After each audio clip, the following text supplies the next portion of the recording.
Hello students, welcome to my channel. You are watching S Kumar commerce educator. इस video में हम करने जा रहे हैं class 11 accountancy chapter number 5 accounting equation, जिसको हम टीएस ग्रेवाल बुक से कर रहे हैं। इस वीडियो में हम करने जा रहे हैं question number 6। So let's start. Question number 6, prepare an accounting equation on the basis of the following transactions. नीचे ट्रांजैक्शंस गिवन है, उन ट्रांजैक्शंस को हमको अकाउंटिंग इक्वेशन पर शो करना है। Transaction number first, started business with cash rupees 70,000. Next, credit purchase of goods rupees 18,000. Next, payment made to creditors in full settlement rupees 17,500. Next, purchase of machinery for cash rupees 20,000. And fifth, depreciation on machinery rupees 2,000.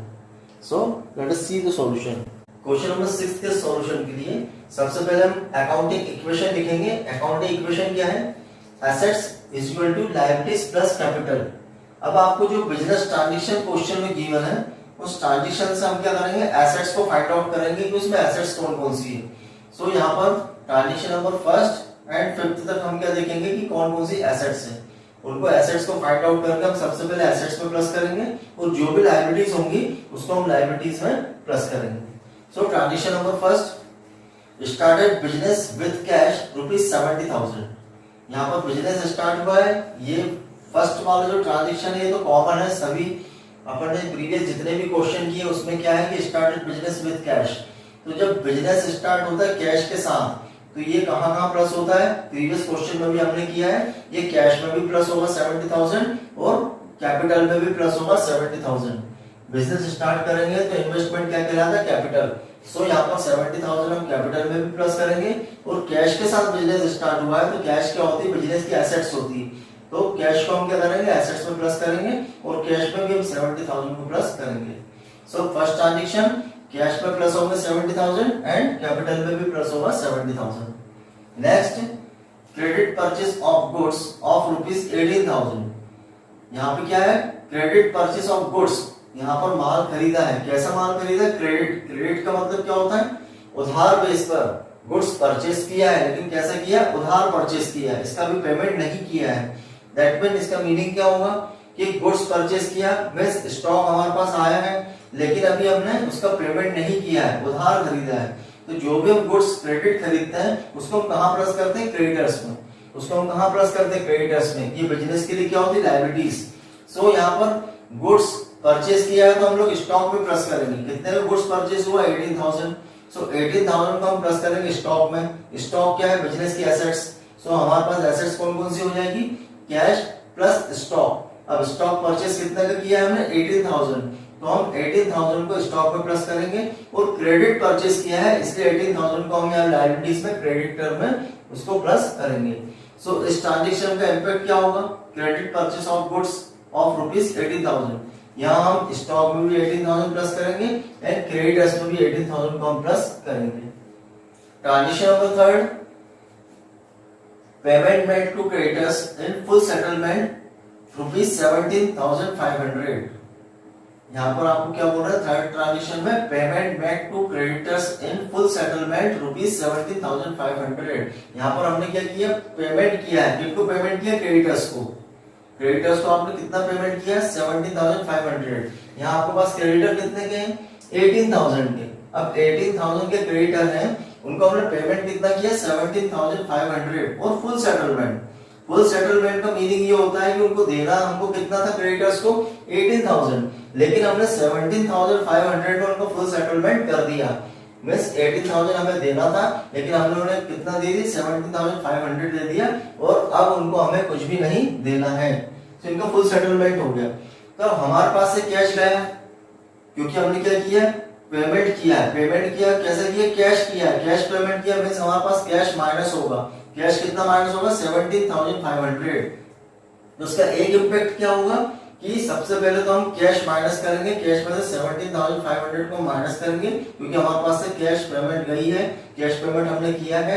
तो cash payment में से हम क्या करेंगे? Cash में से 17,500 को हम माइनस करेंगे।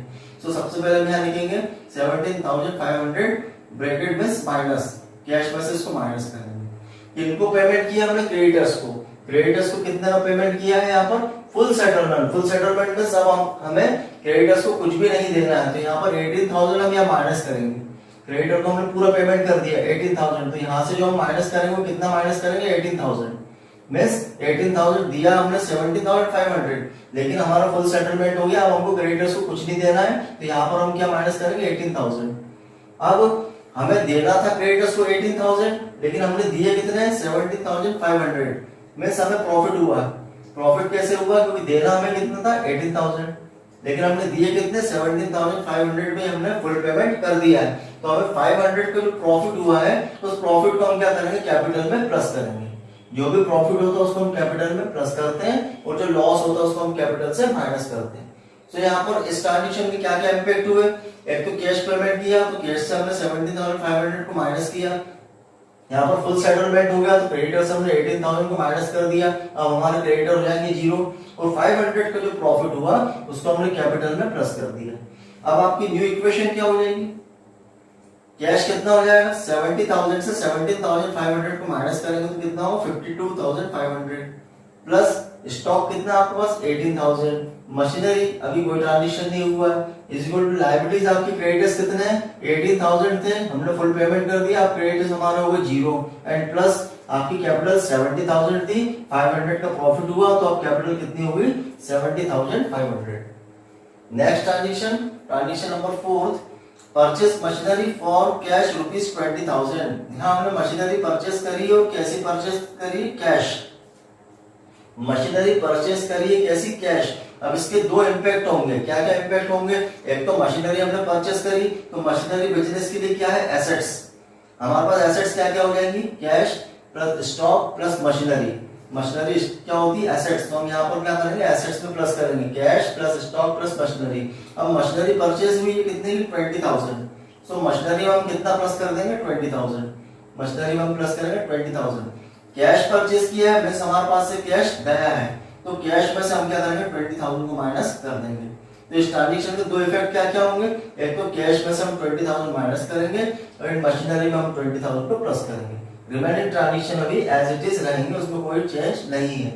अब आपकी न्यू इक्वेशन क्या होगी, 52,500 से 20,000 को माइनस करेंगे तो कैश कितना हो जाएगा 32,500, इसमें कोई चेंज नहीं है। स्टॉक आपके 18,000 एज इट इज वैसे ही है। यहाँ पर आपकी मशीनरी कितने की 20,000, क्रेडिटर्स तो आपके 0 हो गए, एंड कैपिटल कितनी है 70,500। Next transaction, depreciation on machinery ₹2,000। Machinery पर डेप्रिसिएशन हो गया है, मशीनरी की जो वैल्यू थी कम हो गई। डेप्रिसिएशन का मीनिंग क्या होता है, डेप्रिसिएशन क्या होता है कि जब फिक्स एसेट्स की वैल्यू कम हो जाती है, जब फिक्स एसेट्स की वैल्यू कम हो जाती है तो उसको हम लोग क्या बोलते हैं, जो फिक्स टेंजिबल एसेट्स की वैल्यू जब कम हो जाती है तो उसको हम क्या बोलते हैं डेप्रिसिएशन। ये लॉस होता है, तो लॉस किस पर हो गया, मशीनरी पर। मशीनरी की कितनी वैल्यू डाउन हो गई 2,000, मशीनरी की वैल्यू 2,000 डाउन हो गई, तो मशीनरी से हम क्या करेंगे 2,000 को माइनस करेंगे, क्योंकि मशीनरी 20,000 की तो मशीनरी है, लेकिन उसकी वैल्यू कितनी डाउन हो गई, डेप्रिसिएशन 2,000। सो मशीनरी से हम 2,000 को क्या करेंगे माइनस कर देंगे, क्योंकि उसकी वैल्यू कम हो गई।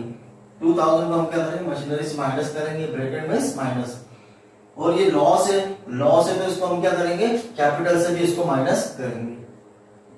रिमेनिंग ट्रांजेक्शन में कोई चेंज नहीं हुआ, एज इट इज रहेंगे। अब पोजीशन क्या हो जाएगी आपकी, कैश कितना हो गया 32,500, स्टॉक 18,000, मशीनरी आपकी 20,000 की उसकी वैल्यू थी, अब कितनी होगी माइनस होकर 2,000 माइनस हो जाएगी, कितनी हो जाएगी 18,000, इज इक्वल टू क्रेडिटर्स 0 है, एंड कैपिटल आपकी कितनी हो जाएगी 70,500 आपकी कैपिटल थी, उसमें से 2,000 का आपको और लॉस हो गया, तो अब कैपिटल आपकी डिक्रीज होगी, कितनी हो जाएगी 68,500। So this is solution of question number 6। Next question, question number 7। Transaction आपको गिवन है क्वेश्चन में, question number 7। Started business with cash ₹50,000, next salary paid ₹2,000, wages outstanding ₹200, interest due but not paid ₹100, rent paid in advance ₹150। Transaction को हमको accounting equation पर show करना है। So assets is equal to liabilities plus capital. अब assets को find out करेंगे, assets में plus करेंगे, वो जो भी लायबिलिटीज होगी उनको हम लायबिलिटीज में प्लस करेंगे, एंड प्लस कैपिटल। सो सबसे पहले हम देखते हैं transaction number first. Started business with cash rupees 50,000, ये तो कॉमन है। Started business with cash 50,000, cash के साथ बिजनेस स्टार्ट हुआ है, तो हम क्या करेंगे, कैश में भी 50,000 को प्लस करेंगे एंड कैपिटल में भी 50,000 को हम प्लस करेंगे। Transaction number second, salary paid rupees 2,000, salary paid rupees 2,000, salary paid expenses से हमने सैलरी पेड करी एक्सपेंसेस है, एक्सपेंसेस को हम क्या करेंगे, कैश से भी माइनस करेंगे और कैपिटल से भी माइनस करेंगे। सो यहाँ पर हम ब्रैकेट, इसका मीनिंग क्या, माइनस, कैश से हम कितने माइनस करेंगे 2000 एंड कैपिटल से भी हम कितने माइनस करेंगे, ब्रैकेट में माइनस, कितने माइनस करेंगे 2000। सो यहाँ पर आपकी न्यू इक्वेशन क्या हो जाएगी, न्यू इक्वेशन क्या होगी, 50,000 से 2000 माइनस होगा 48,000, ये एज इट इज, यहाँ पर 50,000 से 2000 को माइनस करेंगे कितना है 48,000। नेक्स्ट ट्रांजेक्शन आपका क्या है, wages outstanding rupees 200, wages outstanding rupees 200। अब आउटस्टैंडिंग का मीनिंग होता है वो अमाउंट जो अभी हमें पे करना अभी हमने किया नहीं है, वो अमाउंट जो अभी हमें पे करना अभी पे हमने किया नहीं है, वो आउटस्टैंडिंग क्या होती है, लायबिलिटीज। आउटस्टैंडिंग जो भी एक्सपेंसेस होते हैं वो क्या होती है, लायबिलिटीज। सो सबसे पहले हम आउटस्टैंडिंग एक्सपेंसेस को लायबिलिटीज साइड हम लिखेंगे, लायबिलिटीज में हम क्या लिखेंगे, आउटस्टैंडिंग एक्सपेंसेस। अब जो भी आपके आउटस्टैंडिंग एक्सपेंसेस है उसको हम लायबिलिटीज में यहाँ पर प्लस करेंगे। So transaction number first, wages outstanding rupees 200। अब सबसे पहले आउटस्टैंडिंग लायबिलिटीज है 200 की, तो हम उसको क्या करेंगे, आउटस्टैंडिंग एक्सपेंसेस में हम 200 प्लस करेंगे, आउटस्टैंडिंग एक्सपेंसेस 200। अब आउटस्टैंडिंग एक्सपेंसेस को हम क्या करते हैं, लायबिलिटीज में उसका एक अलग हेड बनाकर उसको लिखते हैं एंड इसको हम कैपिटल से माइनस करते हैं। आउटस्टैंडिंग एक्सपेंसेस को क्या करेंगे, आउटस्टैंडिंग एक्सपेंसेस में यहाँ प्लस करेंगे और कैपिटल से उसको हम माइनस करेंगे। सो यहाँ पर क्या इफेक्ट होगा, ट्रांजेक्शन नंबर थर्ड का, आउटस्टैंडिंग एक्सपेंसेस में 200 ऐड करेंगे और यहाँ पर कैपिटल से हम 200 को माइनस करेंगे। अब आपकी जो इक्वेशन क्या होगी, 48,000 कैश एज इट इज है, एज इट इज। यहाँ पर आउटस्टैंडिंग एक्सपेंसेस कितना है 200 एंड कैपिटल आपकी कितनी हो जाएगी, डिक्रीज हो गई 200, इसमें से हम माइनस करेंगे तो 48,000 से 200 माइनस करेंगे तो कितना है 47,800। Next transaction, interest due but not paid, interest due but not paid rupees 100।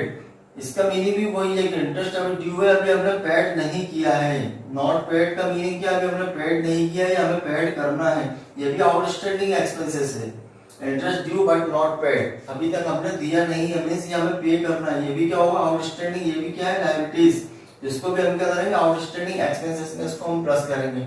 Outstanding expenses इसमें हम क्या करेंगे, 100 रुपीज जो अभी हमें पे करना है, अभी हमने किए नहीं है, उसमें हम 100 रुपीज को प्लस कर देंगे आउटस्टैंडिंग एक्सपेंसेस में। एंड इसका भी सेम ट्रीटमेंट क्या करेंगे कि हम कैपिटल से 100 रुपीज को माइनस कर देंगे। आउटस्टैंडिंग एक्सपेंसेस में 100 रुपीज हम लिखेंगे और कैपिटल से 100 रुपीज को माइनस कर देंगे, रिमेनिंग एज इट इज रहेगा। फिर आपकी न्यू इक्वेशन क्या हो जाएगी, 48,000 cash as it is, as it is. यहाँ पर आउटस्टैंडिंग एक्सपेंसेस कितना है 200 ऑलरेडी था, 100 रुपीज और हो गया, कितना हो जाएगा 300 एंड कैपिटल आपकी 47,800 कैपिटल थी, जिसमें से 100 रुपीज को हमने माइनस कर दिया तो कितनी हो जाएगी 47,700। Next transaction, rent paid in advance, rent paid in advance. अब इसका मीनिंग क्या होगा कि हमने रेंट पेड किया है, लेकिन कैसा रेंट पेड किया, एडवांस। एडवांस मींस हमने पहले ही पेड कर दिया है रेंट, उसको हम बोलते हैं प्रीपेड। प्रीपेड मींस हमने एडवांस दे दिया है, कोई एक्सपेंसेस हमने कैसा कर दिया, एडवांस कर दिया, उसको हम क्या बोलते हैं प्रीपेड। क्या किया, रेंट, तो ये क्या हुआ प्रीपेड रेंट। और जो भी प्रीपेड होता है उसको हम लोग क्या करते हैं, वो हमारी क्या होती है एसेट्स। प्रीपेड एक्सपेंसेस जो हमने दिए हैं ये हमारी क्या होगी एसेट्स। सो हम यहाँ पर एसेट्स में प्लस करेंगे प्रीपेड रेंट, ये एसेट्स है। सो हम एसेट्स में हमारे पास क्या क्या हो जाएगा, cash and plus prepaid rent. Prepaid rent आपने कितना दिया है 150 रुपीज हमने प्रीपेड रेंट दिया है, इसको हम एसेट्स में प्लस करेंगे। प्रीपेड रेंट कितना है 150, सो हम प्रीपेड रेंट में 150 यहाँ पर उसको ऐड करेंगे एंड प्रीपेड हमने दे दिया है, कितना दिया 150, तो हम इसको क्या करेंगे कैश में से माइनस कर देंगे, ब्रैकेट में माइनस। सो क्या इफेक्ट हुआ, कैश में से हमने 150 माइनस किया एंड प्रीपेड रेंट में हमने यहाँ पर उसको अलग से हेड बनाकर प्रीपेड रेंट में यहाँ उसको हम शो करेंगे, मेंशन करेंगे। अब आपकी न्यू इक्वेशन क्या हो जाएगी, कैश कितना हो जाएगा 48,000 था, 150 माइनस करेंगे कितना हो 47,850 प्रीपेड रेंट कितना होगा 150, आउटस्टैंडिंग एक्सपेंसेस टोटल कितने हो जाएंगे 200 एंड 100 300 एंड आपकी कैपिटल कितनी है 47,700. So this is solution of question number 7. Any doubt you can ask in comment section. ज्यादा से ज्यादा चैनल को सब्सक्राइब करिए ताकि आने वाली वीडियोस की नोटिफिकेशन आपको मिलती रहे. Thanks for watching.